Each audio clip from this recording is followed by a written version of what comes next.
Okay, gentlemen, so today I want to talk about the worrying use of two phrases that I've seen in my inbox, in my social media feed.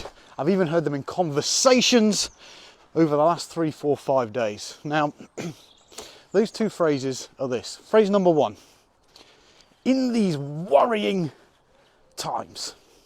Phrase number two, in these uncertain times. Now, if I see another email started along those lines or another social media post that references one of those two things, I literally think I'm going to punch someone square in the face. You see, what I need you to consider, especially as a man, our brain is hardwired to think, believe and act on what we hear the most. Psychologists tell you this time and time and time again. Where focus goes, energy flows. So as we are sat there writing these words in our emails or reading them on our social media posts, all that tells the brain is it puts us in an echo chamber where we are constantly believing and thinking that one, we should be worried, and two, we should be uncertain. Now I understand. 3, 4, 5 weeks ago, yes, things were different, and yes, we had no idea that this was going to come at us. But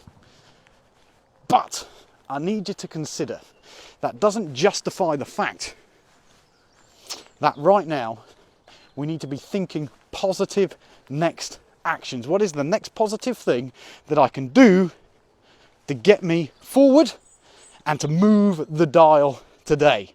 And I would have you consider that while we are thinking in terms of worry and uncertainty, what we actually do is we can contract the mind. And what I mean by that is, rather than the brain working hard to think of solutions, to think of ideas, to think of the way that we can truly do what we need to do, instead it stalls and it stops because it's focusing on the things and the words that we are using.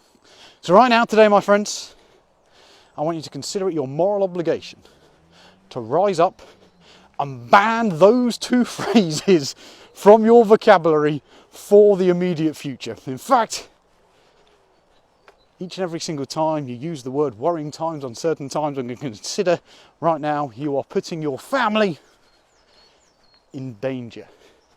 So let's make sure we make a change. Let's ban those two phrases. Let's keep focused on what it is that we can control, what the end game is, and what we can do to come out the other side and punch this thing square in the mouth.